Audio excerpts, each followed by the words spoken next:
Welcome back to Mean Streets, the podcast where we investigate the best, worst, and forgotten movies of film noir and more. I'm Luke Deckard. And I'm Matthew Booth. And we are your cinematic sleuths. Now it's time to crack another case.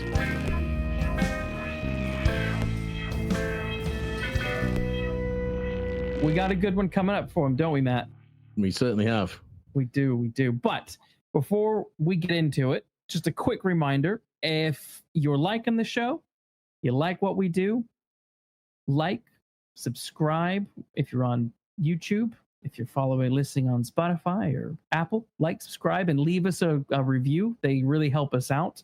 And if you haven't already, come follow and like our Facebook page, which is all of these links are in the description if you're wherever you're listening, and come hang out with us there, because we're building a nice little community over on Bookface, and it'd be cool to see you there on a regular basis. But all that out of the way, Matt, tee up the episode. Well, today we're discussing 1999's The Limey, starring and in honor of Terence Stamp, Peter Fonda, and Lesley Ann Warren, written by Lem Dobbs and directed by Steven Soderbergh. And the IMDb logline is: an extremely volatile and dangerous Englishman goes to Los Angeles to find the man he considers responsible for his daughter's death. Yes. Great setup. Well, it is. Obviously, big. Let's raise a glass, light a candle to Terence Stamp. We're recording this not long after he's sadly passed, but this episode isn't going to come out until, I think, January. So it's we're doing this long and quite far in advance. But we thought given the circumstances, we would put in a Terence Stamp film sooner rather than later, because hey, this guy's a great actor. He's a superb actor. A superb actor. Yes. In terms of popularity, I mean, it's for me, he's predominantly two particular characters. He's Zod and he's Jor-El, which is hilarious. Talk about opposites. Right. He obviously played Zod in the Christopher Reeve movie, and then he played the voice of Jor-El in Smallville, which was fantastic. He was a fantastic Jor-El. Yeah, I mean, it was a fantastic Zod. I mean, we had a brief chat about this, didn't we, over text? And there were some people saying, I can't believe Terence Stamp's being remembered only for Superman and other sort of pop culture roles, rather than some of his perhaps more serious stuff.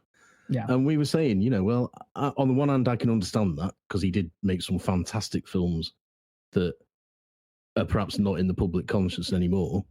Things like The Collector, which is a superb film, Far from the Madding Crowd, which is really what broke him, really. But on the other hand, as we were saying, does it matter how you discover an actor or what they're remembered for, as long as they are remembered? I mean, Terence Stamp to me was Zod when I was 6 years old. Yeah. That's who he was, and for my money, has yet to be beaten in the role. So, I don't think it matters necessarily that they are remembered for these things. But I do appreciate it would be nice if people did know films from the past rather than, further from the past than Superman now. But because The Collector is a superb film, if anyone's not seen it, and a superb book. But he had a massive filmography, Terence Stamp. So a well-respected, superb, and sadly missed actor. Yes, I mean, hell of a presence. Any time he's on screen in anything, even if it's just his voice, he has a very commanding presence. So, yeah, it's well worth remembering him. And The Limey, I think, is a very interesting film to choose to remember Terence Stamp. I think it is. It's later in his career. It's not young, whippy snappy Terence Stamp. It's it's a sort of older, wiser.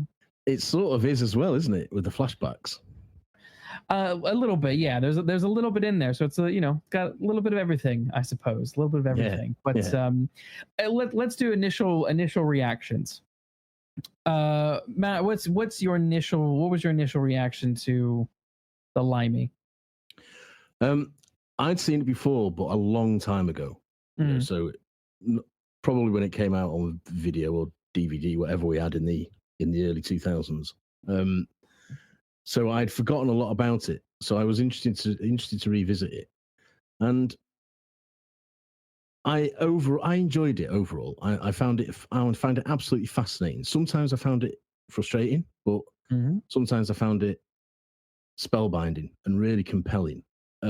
Carried by Stamp, as you would expect. And it's a story that I have a fondness for because essentially it's Get Carter. But I think as a hook, as a general plot line, that's always a good one. An anti-hero coming back to find out what's happened to someone that he actually cared about. Yeah. Very basic revenge storyline. Yeah, it offers a lot of possibilities. And so overall, my sort of gut reaction to this film is that I think it's worthwhile and I think it's enjoyable. It has issues. I think it has issues. Yes. But you might fall in between two camps on those issues, the ones that I'm going to raise.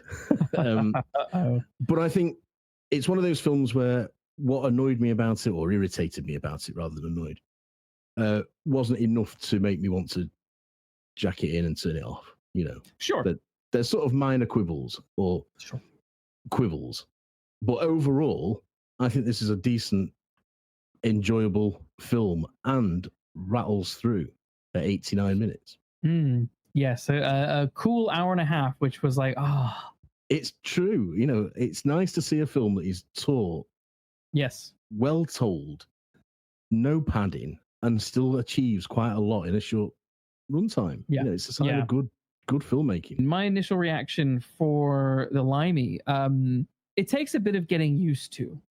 And not, for me, it wasn't to do with the non-linear form of storytelling.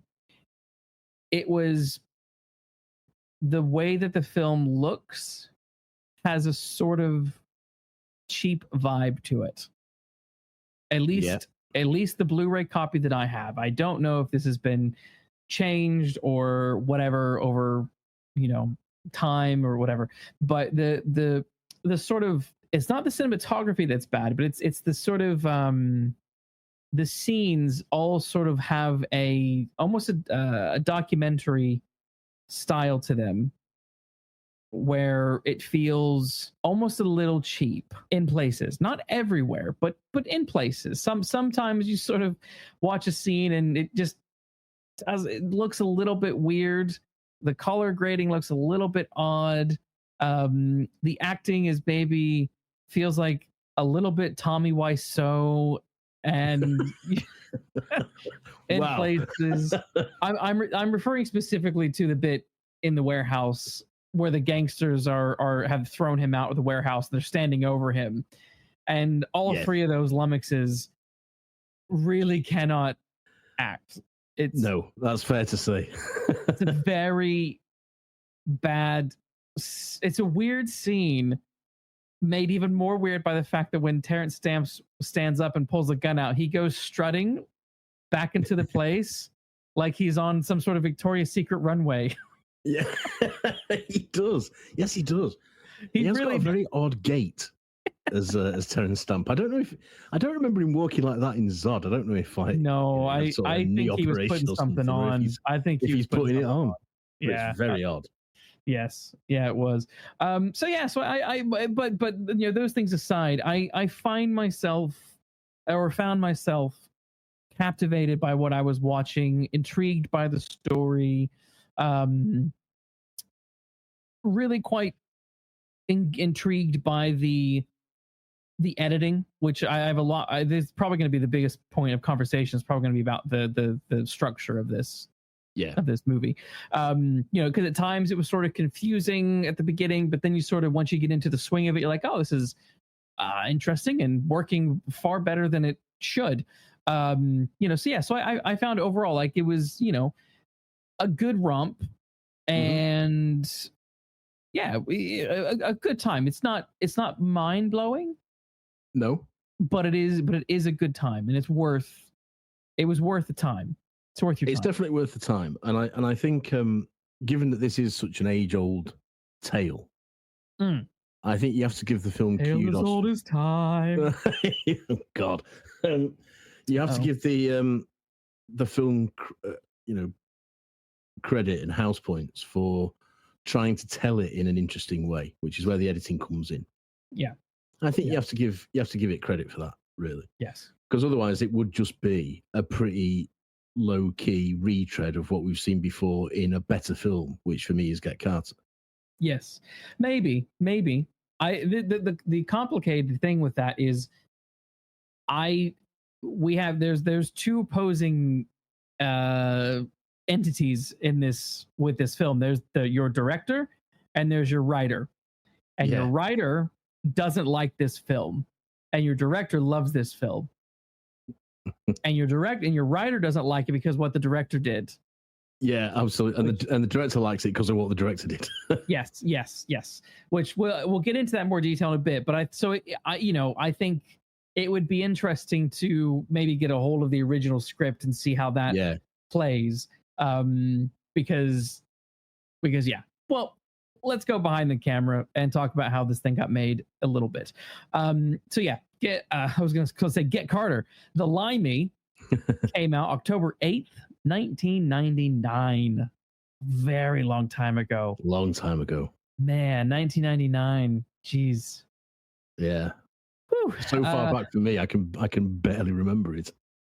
Yes, I was 11 around that time. Maybe I was 25. There you go. It cost $10 million. Yeah. And its box office return was $3.2 million. Ouch. Yeah. Ouch. Ouchie, that is a big flop. Yes. Am I surprised? Nah. Even for the time, no. I think no, I'm not.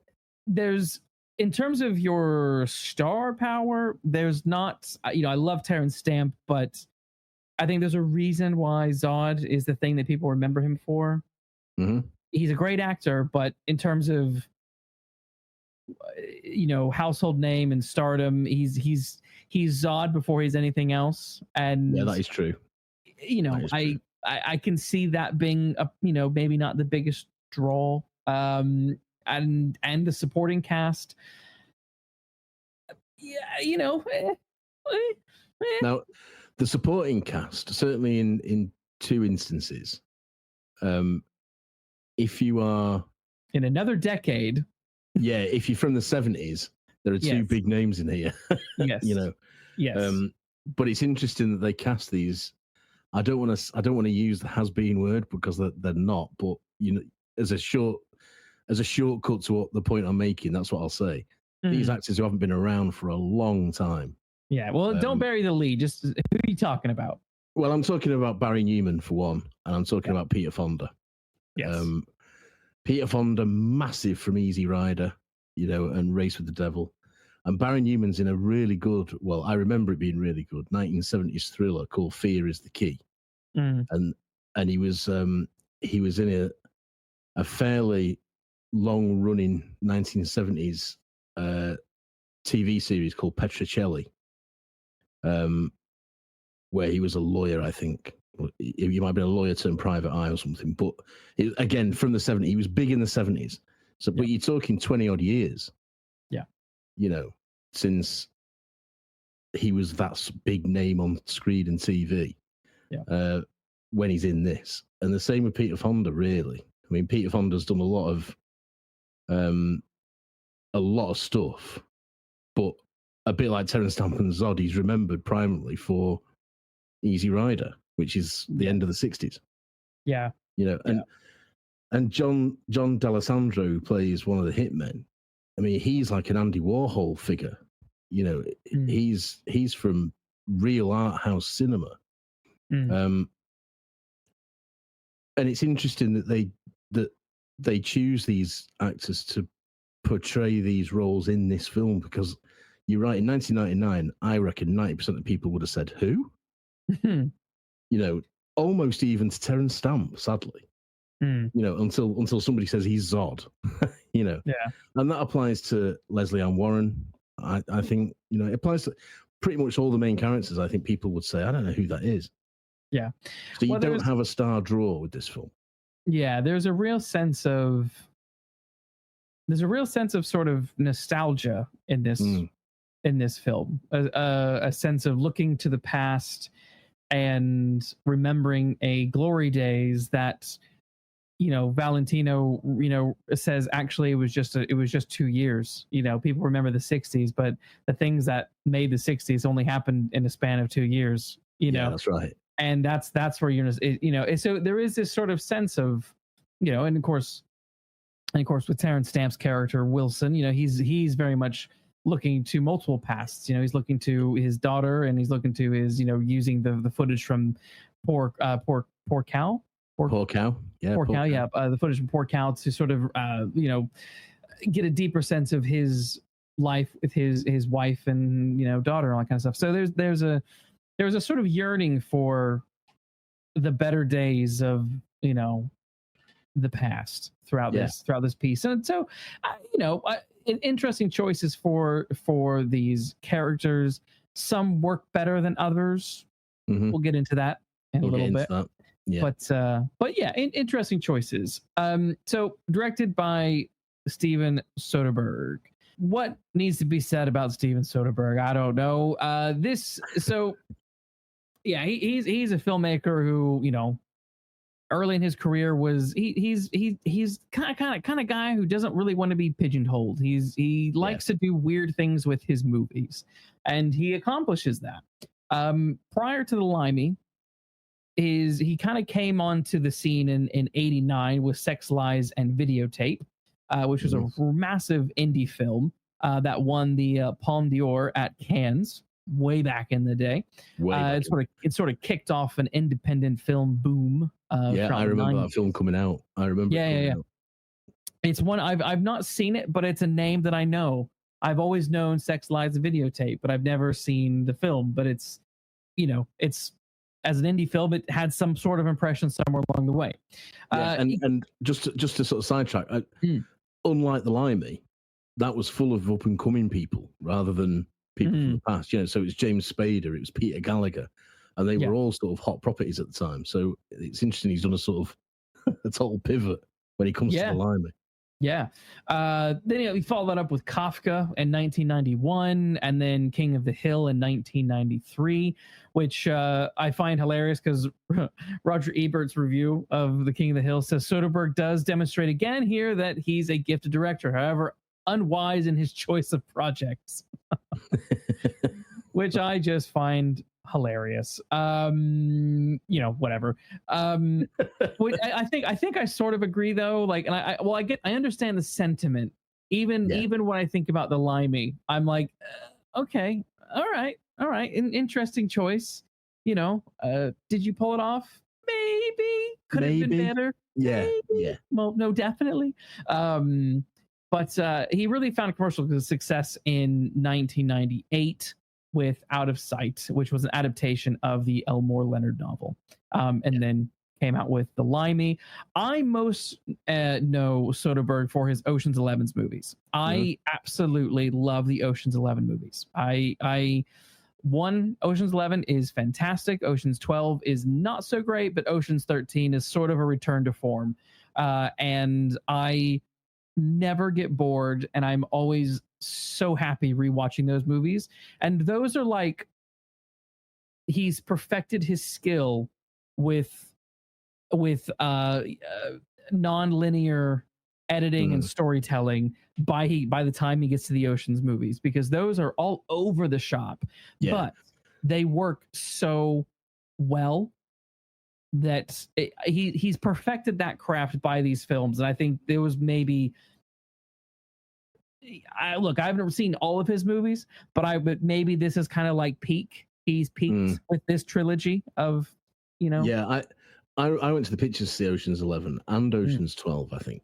And like you, I thought Ocean's 12 was a bit of a disappointment. So I didn't bother with Ocean's 13, but I should revisit them, really. Oh, they're great. Honestly, yeah. I mean, the thing with Ocean's 13 that sort of lets it down is the stupid Julia Roberts gag. Julia Roberts looks like Julia Roberts, so they use Julia Roberts to get into the place because she looks like Julia Roberts because she is Julia Roberts in real life, but in the movie she's not Julia Roberts. We get it.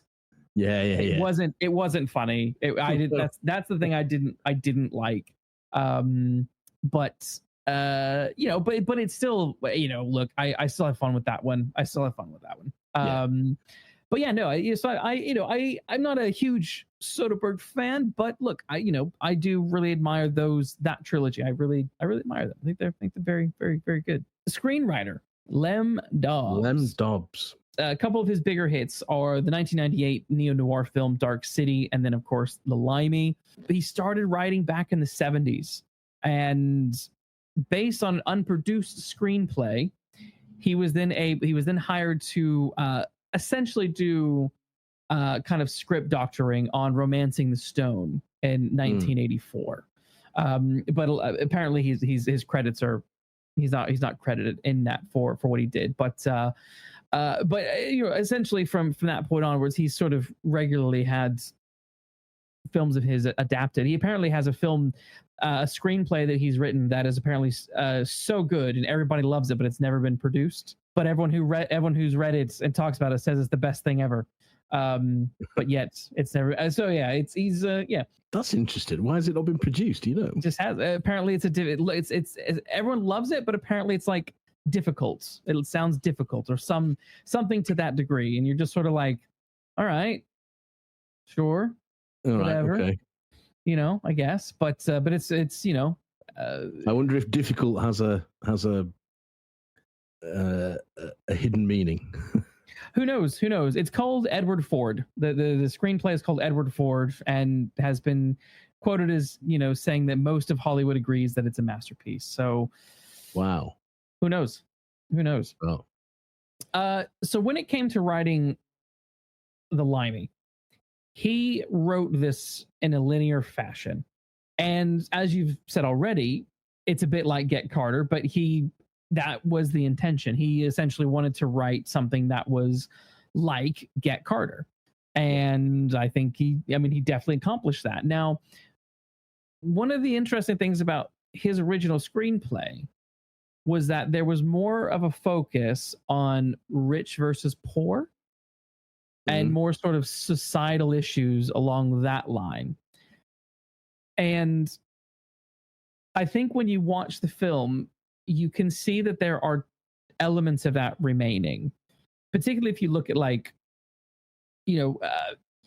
take Wilson, for example, Terence Stamp's character. Well, he's when we go to his flashbacks, he's not a wealthy guy. He's not living in luxury. He's definitely a working class kind of guy.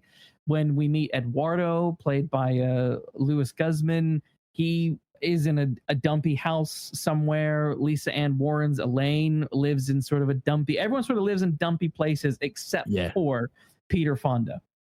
Who has two magnificent places. Yes.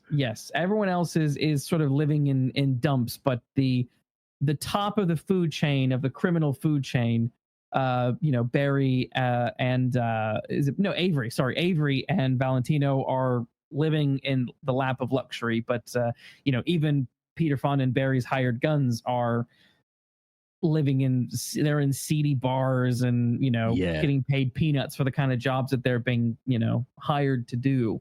So I think you can kind of see that in this piece, and I don't know about you, but I think I would have liked a little bit more exploration into that. Yeah, I would. I definitely would. And I think Terence Stamp's character would have had something to say about it. Really. Because I certainly get he's a petty crook. I mean, one of the reasons I like the fact they use the flashbacks is because there's sort of a narrative link between the character he plays in Poor Cow and Wilson. I think he's called Dave in Poor Cow. So Dave could easily grow up to be Wilson, Yes. Because in Poor Cow, Dave, they are petty crooks, they're petty thieves, and it's about their lives. And the other reason I like the fact they use this film is that they don't try and in any way put Terence Stamp in a wig or anything, or whatever the de-aging process would have been in 1999. Well, in 1999 they just would have cast. It would have been pretty guy. awful. They would have. Just put a wig on him maybe. But I like the fact they're using actual footage of him. Yeah. That aside. So I think given the background that we can infer Wilson has had, I don't think he's going to like Valentine for any reason whatsoever, just for that alone, regardless of what he's done with his daughter. Yeah. And I think he's so vocal about everything else. I think he'd have been vocal about that as well. I think he would have had something to say about it. And it is a shame that is dropped, because essentially it is dropped. I mean, there's very little of that juxtaposition between rich and poor in this film.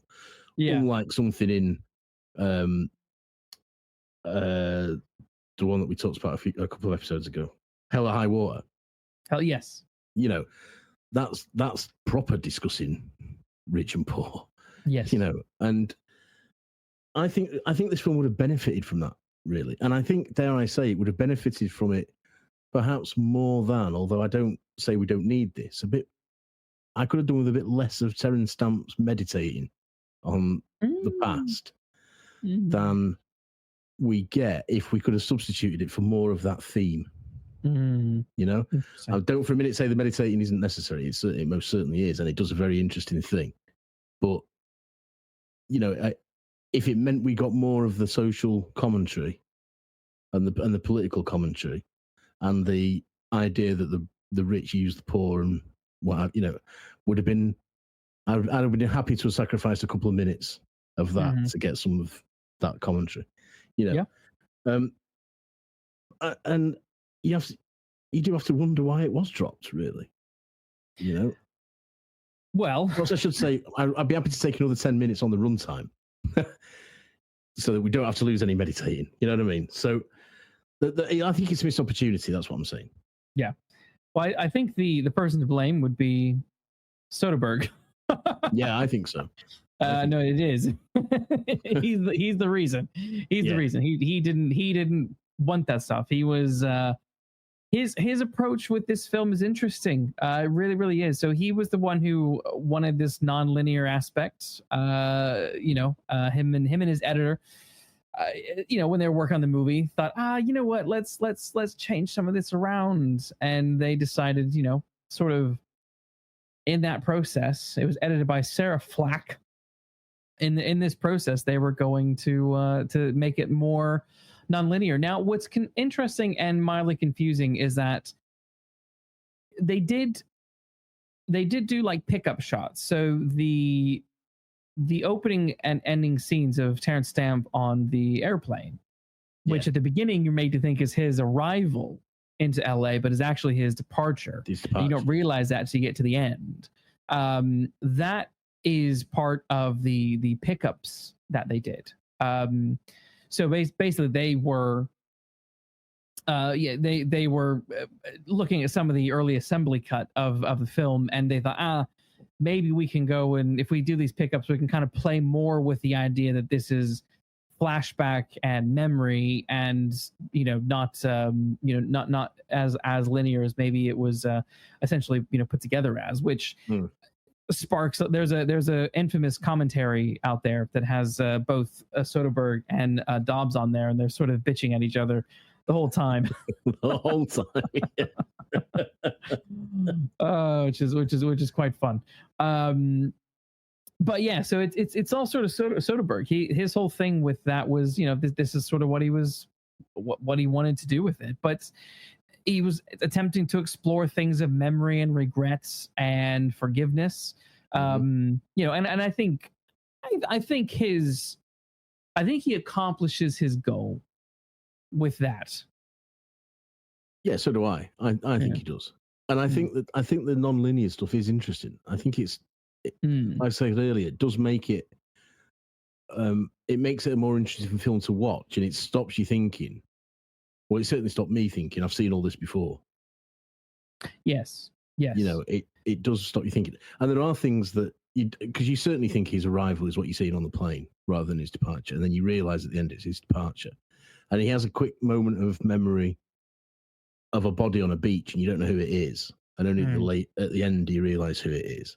You know, and the whole thing is really his own flashback. And I quite like that. I think that's quite an entertaining way of telling this story. So I think he does achieve his goal. Yeah.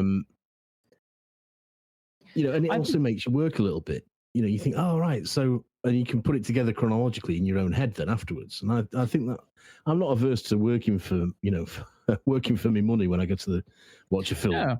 You know? No. And you know, I know, I agree. And one of the other things that I think he was trying to achieve, and I think did achieve, is that, you know, his aim was to make this movie feel like a memory. And that is, you know, when we think about things, we don't think in a linear fashion. Our minds jump all over the place as we put things together, as we, you know, put thoughts together, as we remember events and stuff like that, where we'll be talking about, you know, in a particular interaction, but we'll start at the middle of that interaction, then jump to the beginning, and then jump to the end, and kind of go all over the place. That's, you know, our minds kind of, you know, don't work in a straight continuity, and that's really what this film is able to accomplish, and somehow use that kind of chaoticness to also be coherent. And that's really, you know, while there are elements that I think dip and should have and could have been stronger, I do have to give it a lot of credit for not being a clusterfuck, because very easily could have been. It absolutely, because when you tell things in a non-linear way, it is easy to screw it up. You know, and you can make a mess of it, and you can make it totally unintelligible, and then it becomes really irritating and downright frustrating. And this never does. This never does. This has got it right. This non-linear narrative gets it right. To the extent that I would say almost it couldn't be presented in any other way, in any other order. You know, it sort of has to be in the order it's presented for it to make sense and be rewarding, which I think it is. I think it is. Yeah. I think so. So it's, I like the fact that it, you know, as you would say, like, it disrupts continuity, and the editing style that they use is called discontinuity editing, which is purposely fragmented, which sort of reminded me a little bit of like T.H. Eliot's The Wasteland, which is just a whole bunch of fragments of different poems and narratives smashed together to create a coherent narrative of some kind, a very puzzle-like thing, which is also very noir. That's very hard-boiled fiction. Hard-boiled fiction is essentially, you know, you think of Chandler and Hammond and all these guys. You know, yes, there is a coherentness to those stories, but it's also a very fragmented form of storytelling. You know, there is no like Sherlock Holmesian golden age component that locks everything together. It's, you know, we don't know who killed the chauffeur in The Big Sleep. Exactly. You know, there is these it's fragments, and your detectives or your heroes or anti-heroes just sort of wading in and out of rooms and into people's lives, who some they meet again, some they don't meet again. And, you know, that is just the fragmented nature of life. And I think, you know, and also memory. And I think this sort of accomplishes all of that quite well. And last thing I was going to say on this is the use of it being memory, the use of it being Wilson's memory is it's a non-spoken voiceover, where, you know, that other trope that comes with the genre is, oh, well, we think of Murder My Sweet or Farewell My Lovely or a number of others that have the voiceover, the classic voiceover. Here we don't actually get the audible voiceover. We just get it through his actual, inside his brain, his memory of these events, which is fascinating.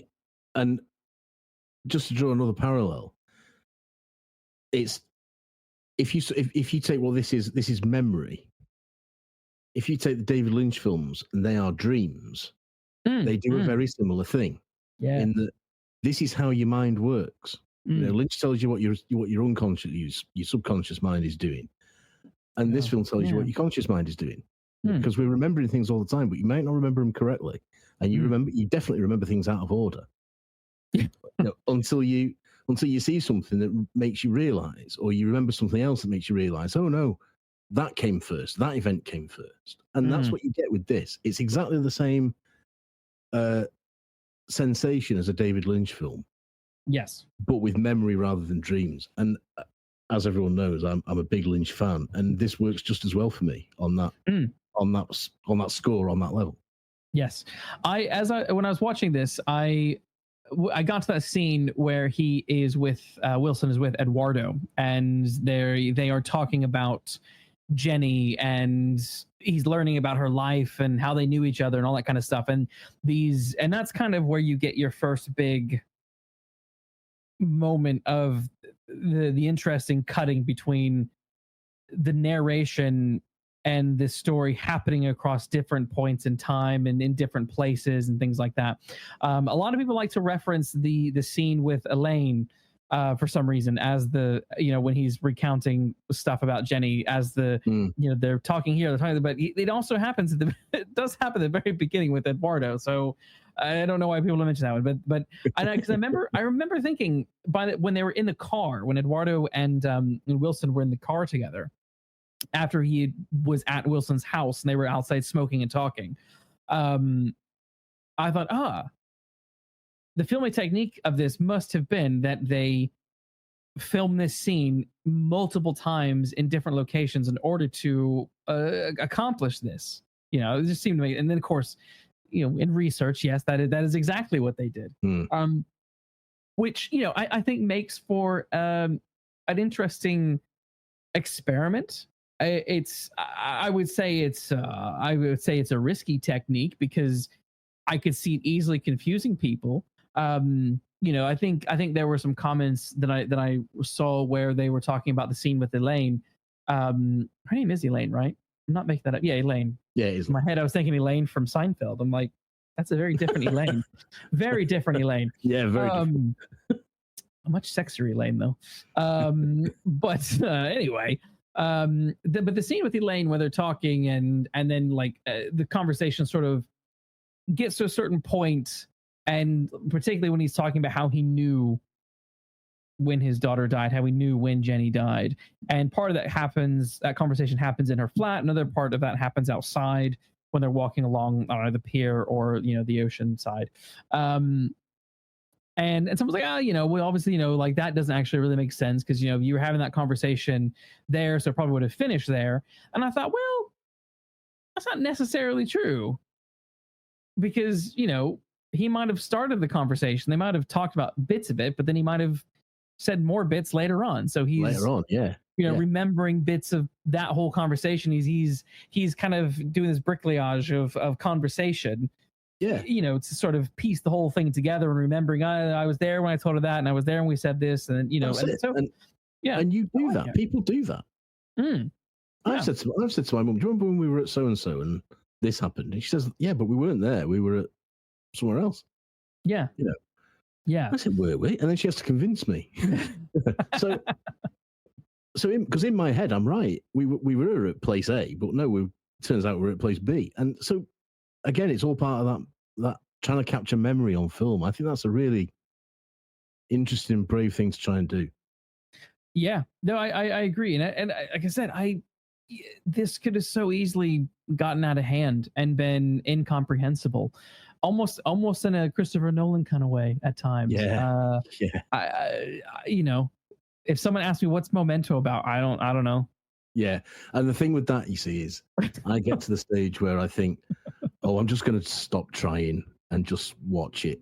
What that really means is I've totally zoned out of it, Yes. And this avoids that happening because it's done so well. Yeah.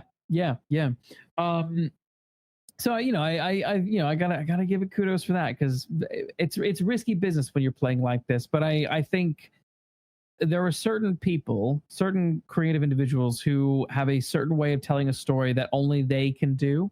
And this is definitely in the way that like Lynch can only do Lynch. I think Soderbergh can only do Soderbergh. Like this is agree with that. Your mind has to work a certain kind of way. I would never probably try to do anything like this because I don't think I would be able to accomplish this kind of story.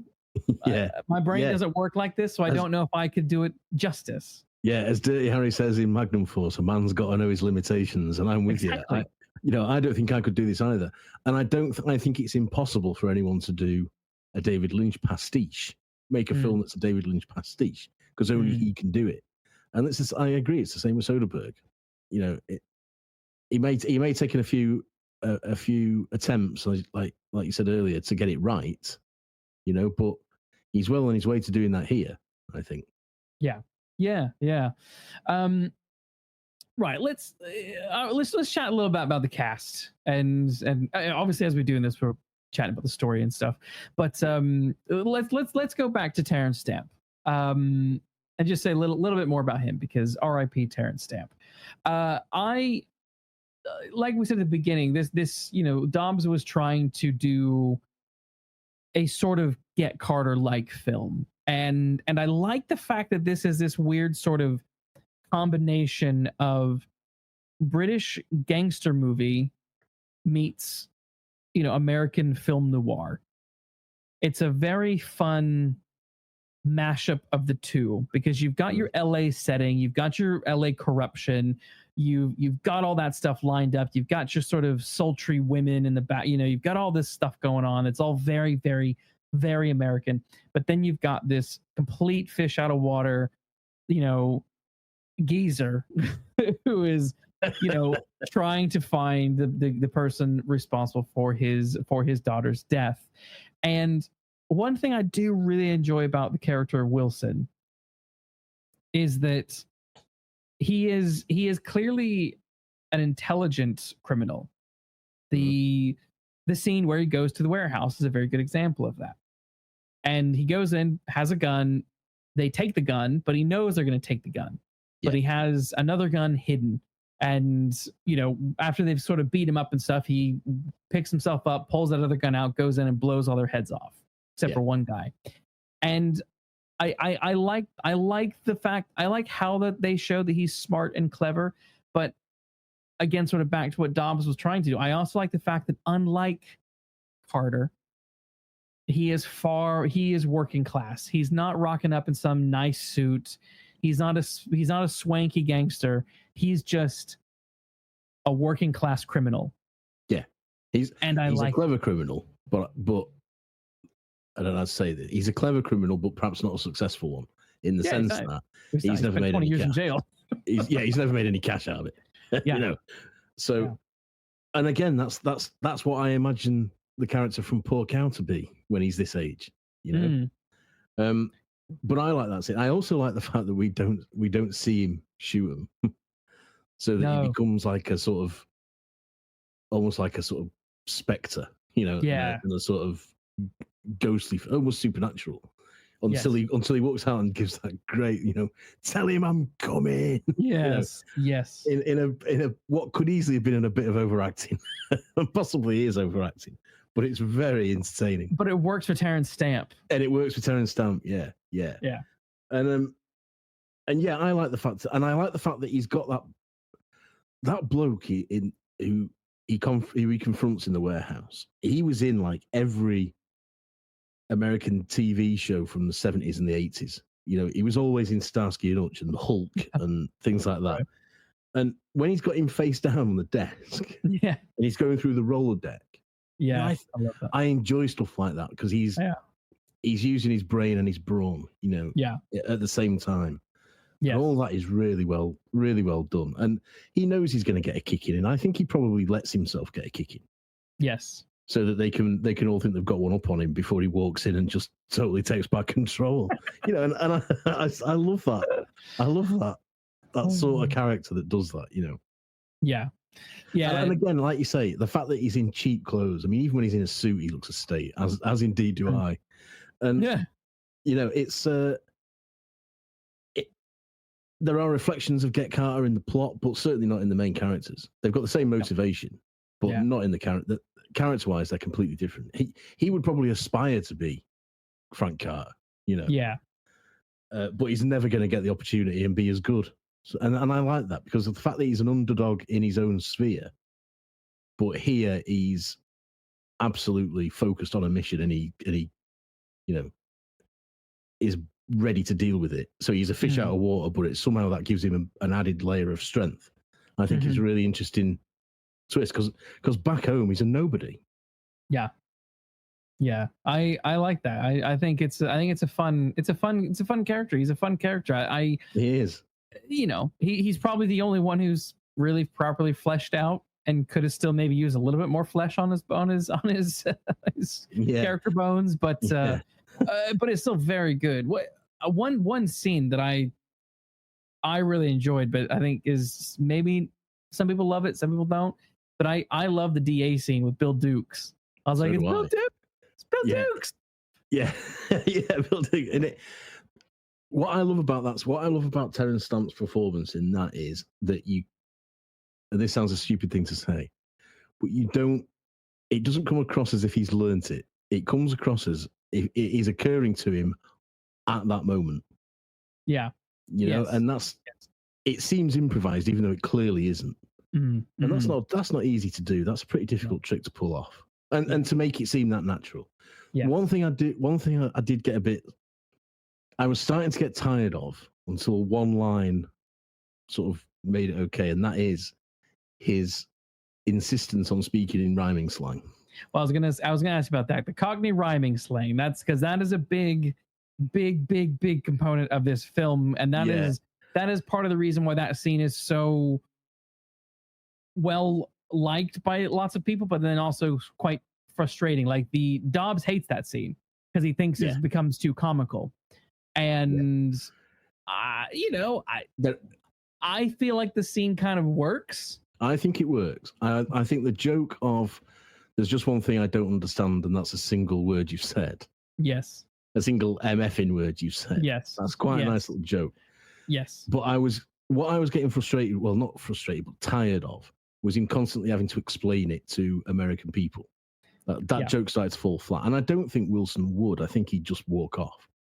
However, Lesley Ann Warren later on has a line that really made me change my mind. And she says, is it Eduardo that says it to her? Do you understand a single word he's just Eduardo, said? Yeah. And she says, no, but I know what he meant. And I thought, that is a killer line, that.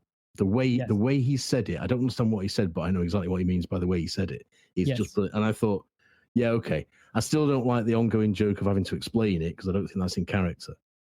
But now I'm starting to buy that you needed the Cockney rhyming slang throughout. Well, I almost feel like you could have used the Cockney rhyming slang and not had him explain it.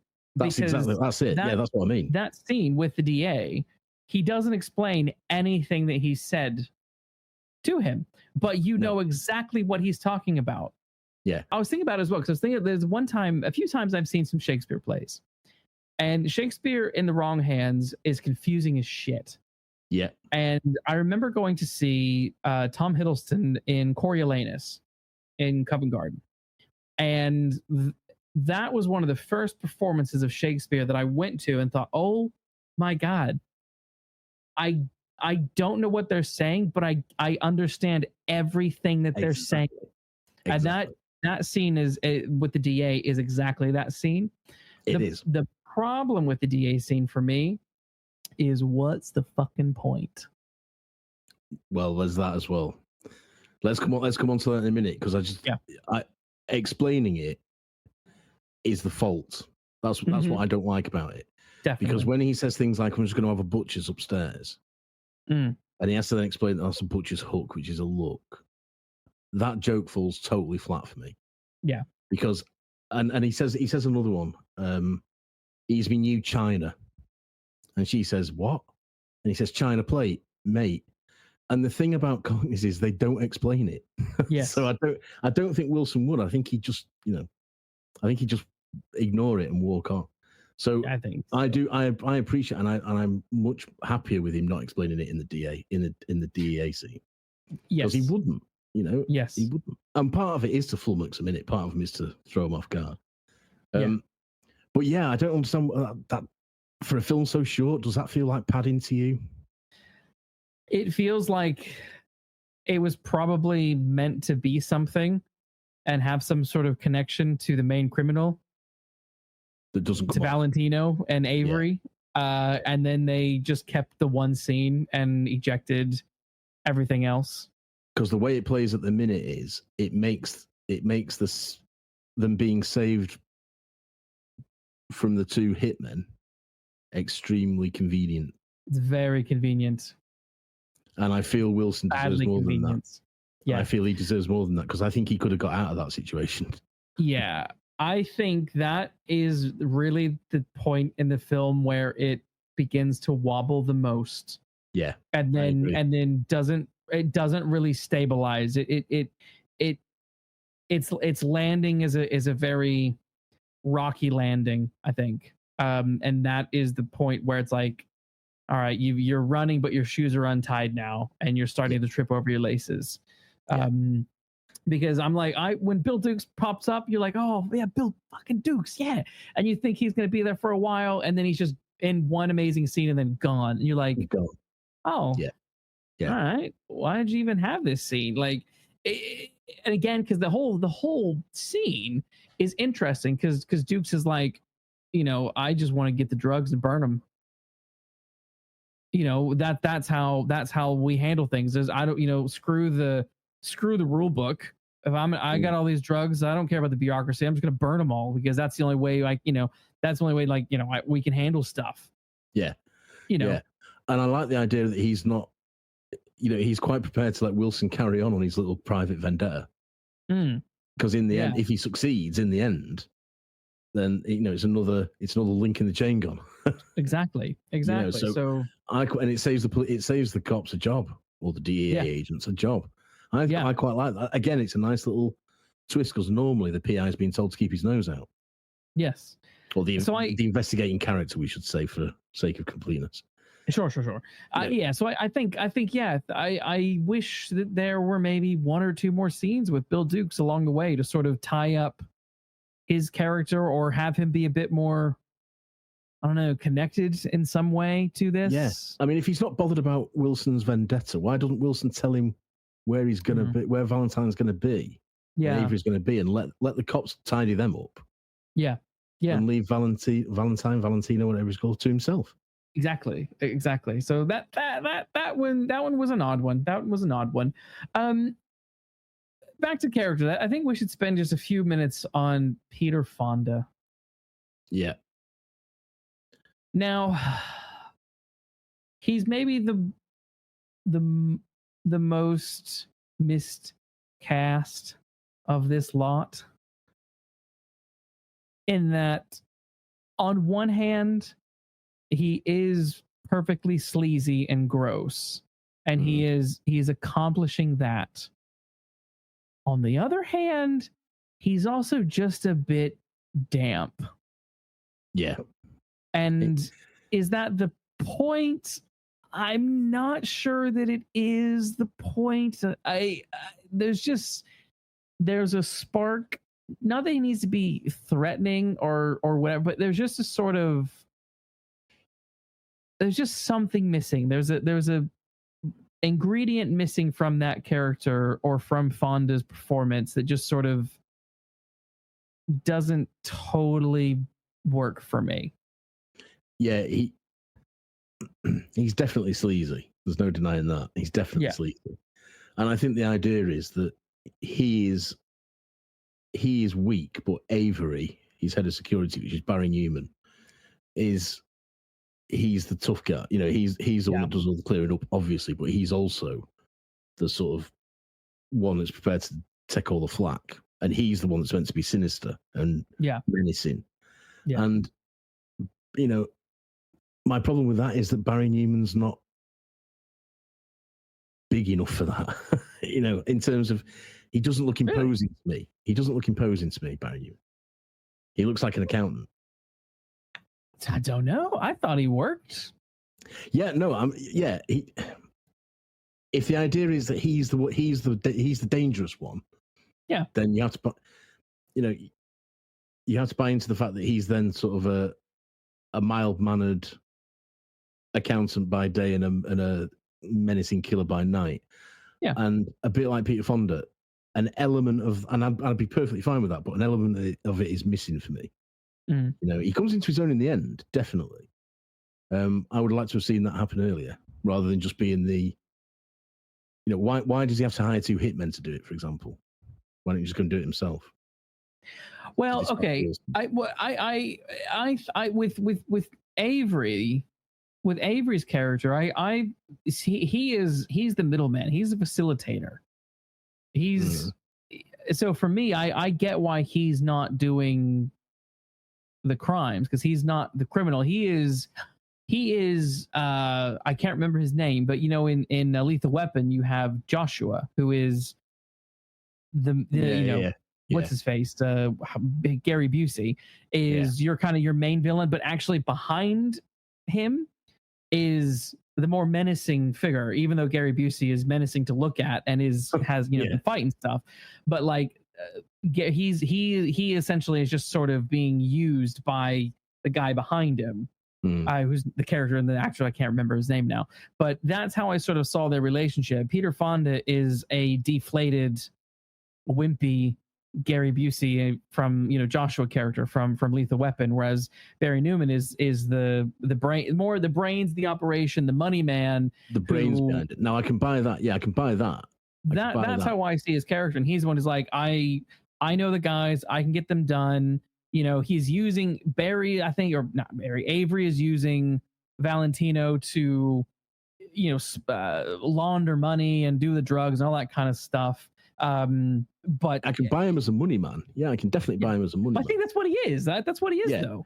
But what I was saying was, if you've got 2 villains here, and neither of them are like menacing to me, you know what I mean? See, I think Avery is menacing. I got menacing from Avery, and I got damp squib from Valentino. I definitely get damp squib from Valentino.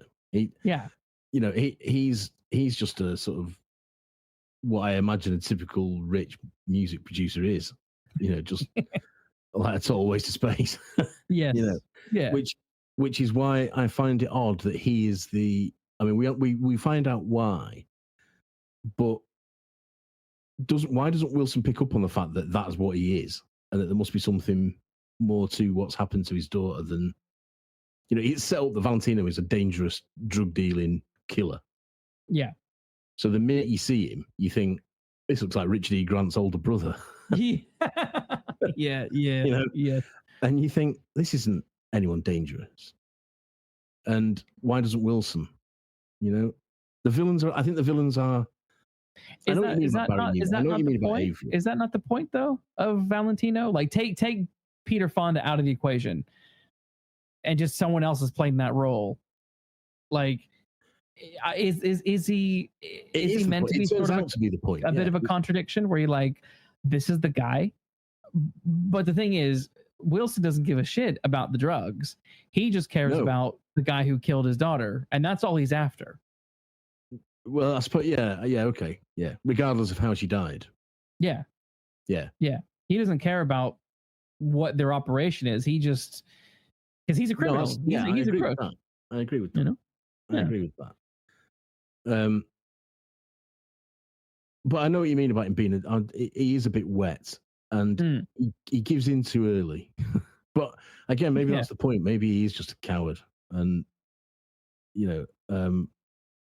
but then my question is, does Wilson have a decent antagonist? Well, and this is the thing. Like Wilson's, in terms of an antagonist, I'm not sure, but I think Wilson's journey is the introspective kind.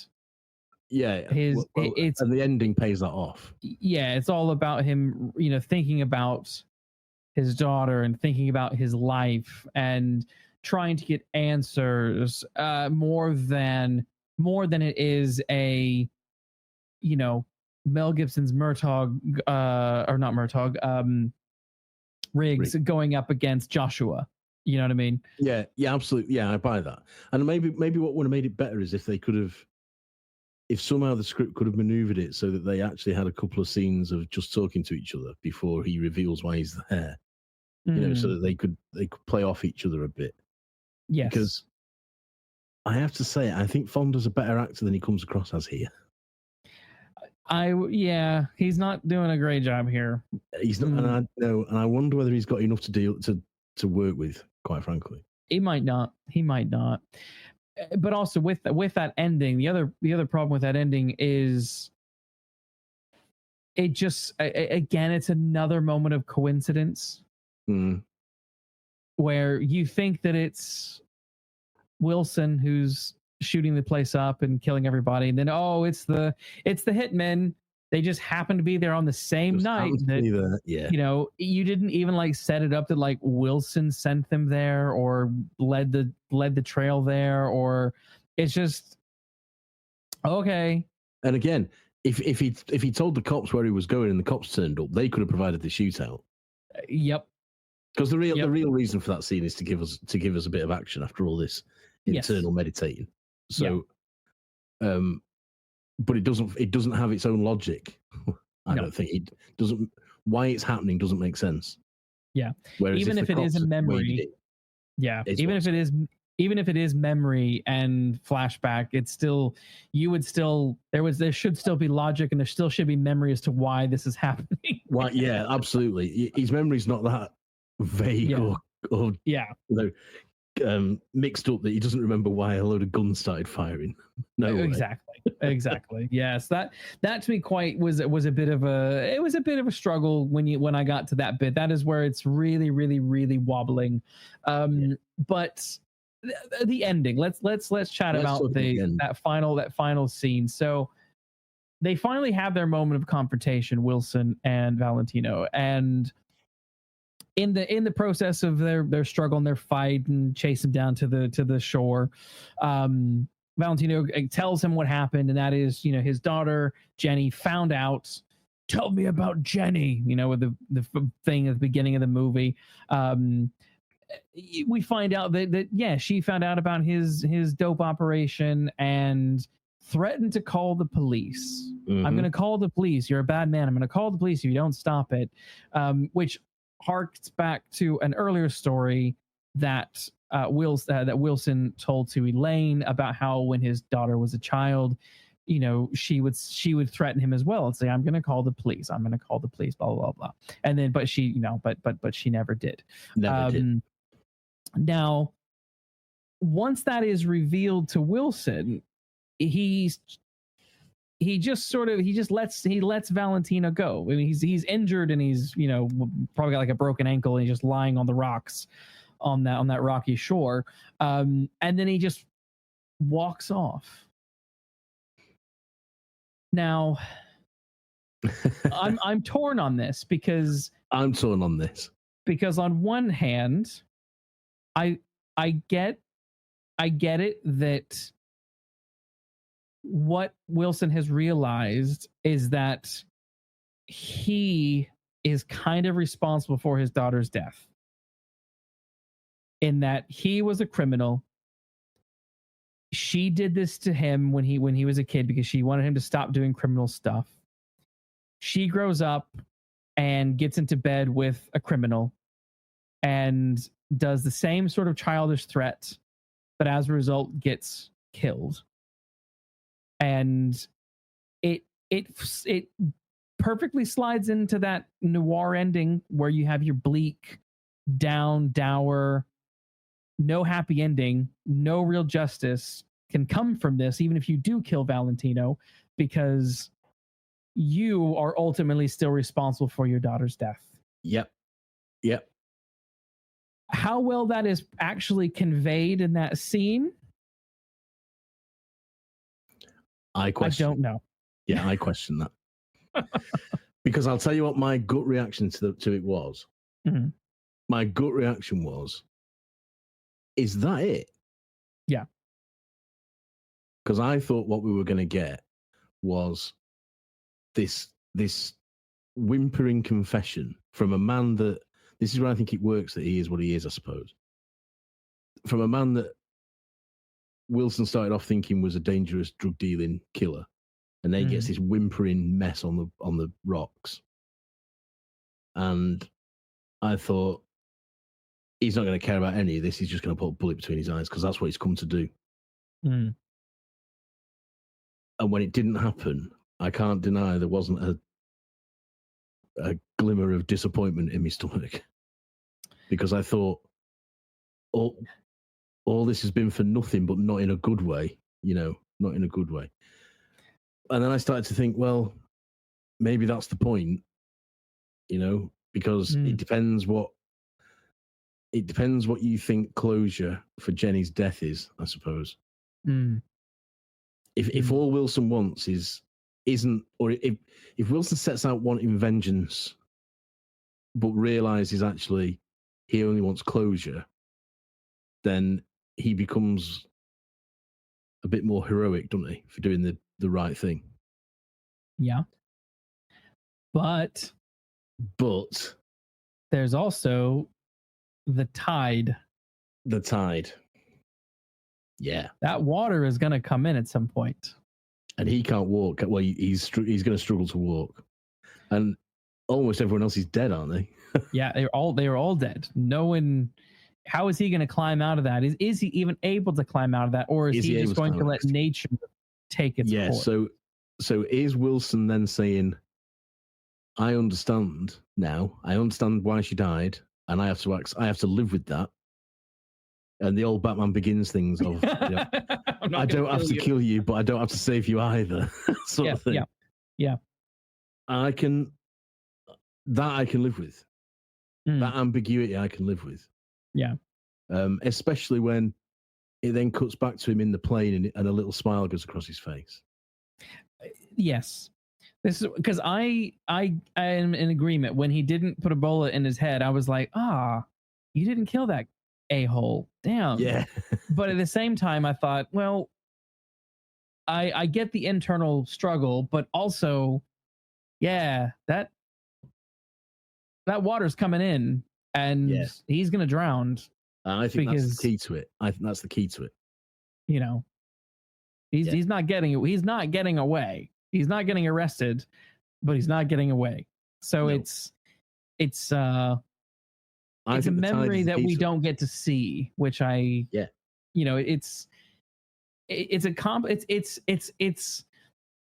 a very complicated and intriguing ending because it's equally frustrating, but also incredibly intriguing and far more layered once you start diving into it. Think about it. Yeah, and it was only after the credits had rolled that I did start to think about it. And I think that's no bad thing. If you're still thinking about it when the credits have rolled, then the film has done something successfully, I think. And like you say, it leans into noir. We don't know exactly what happened, but noir never promises you a nice, neat, ribboned solution like the Golden Age does. It offers you ambiguity, and it offers you, a very realistic, things aren't always explained point of view. Make up your own mind. Got to give it credit for that, Yeah.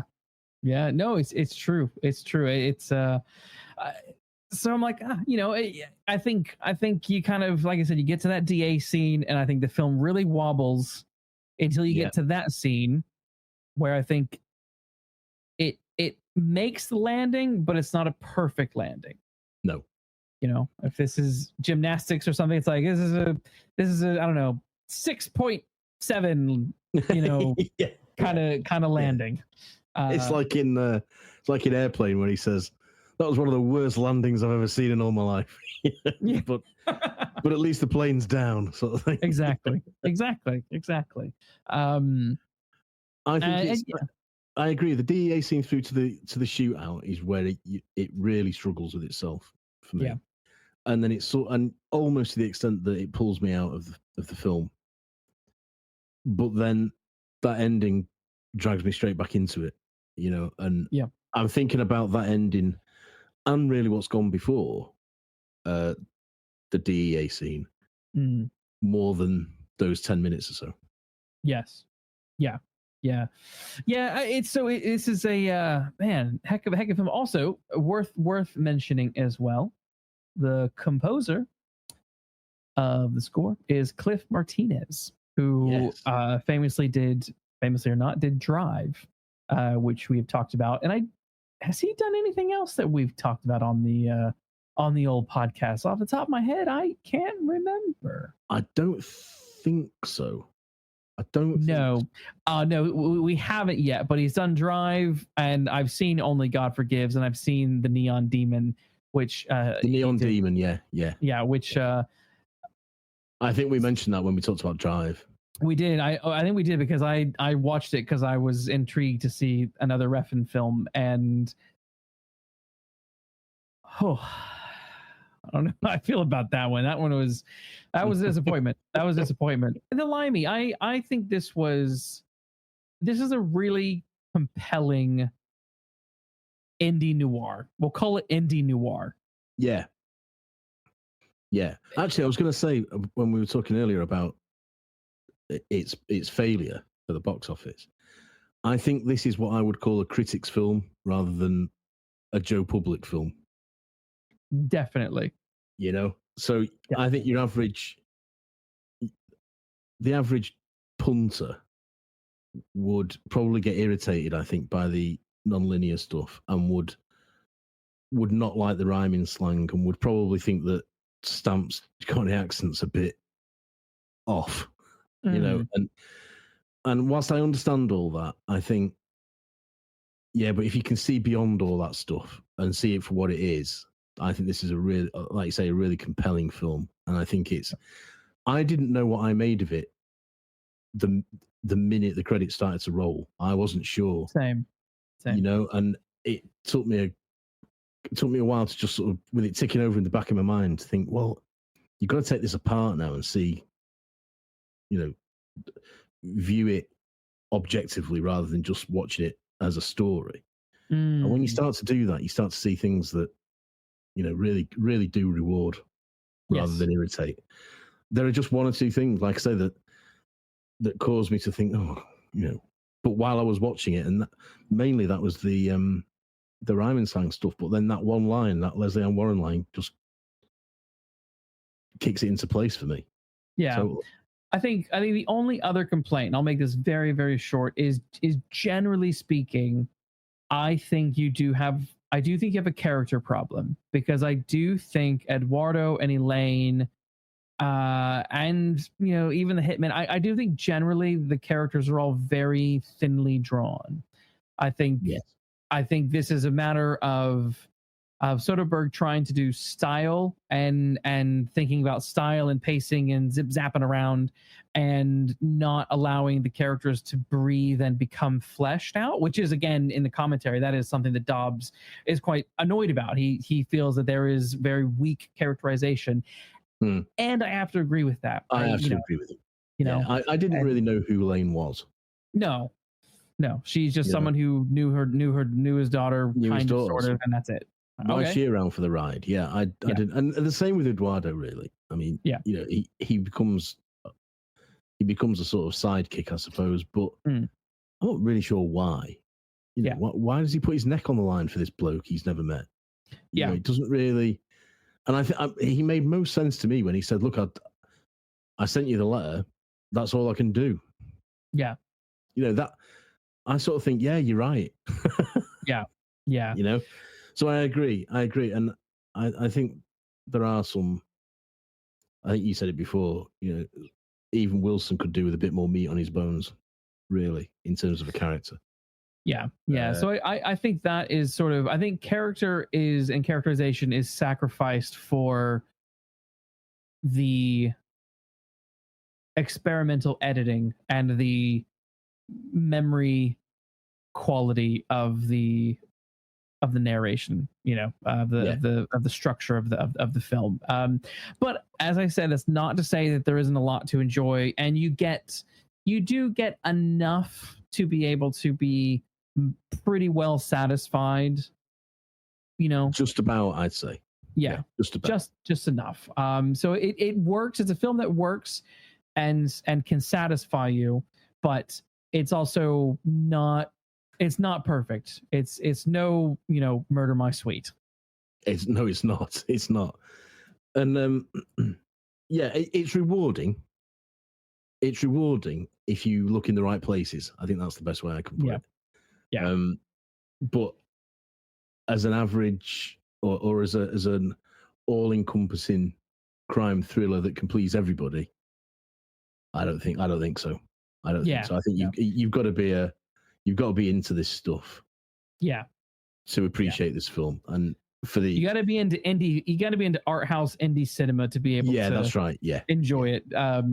This is this as your summer. Well, this was an October film. This would not be a summer film. This is a. That's right. Yeah. I mean, the reason why it came out in October. Yeah, I'm not knocking Joe Public. I know full well that if I showed this my mum, she would just like disown me because she would say, "What earth was that you made me watch?" Whereas, if I showed it another friend of mine who's very into cinema, I think he would love it. Yeah. So you've got to be in the right frame of mind, perhaps, or on the right side of the fence to get this film. I think so. But it doesn't detract from how enjoyable it is to me. No. To me. Yeah. No. Well, should we rate it? Yeah. Cool. Well, as you all know, or if you don't know, you're new to the show, we rate all of our films out of 5 Falcons, 1 being the worst and 5 being the best. Out of 5 Falcons, I will go first because that's the words that came out of my mouth.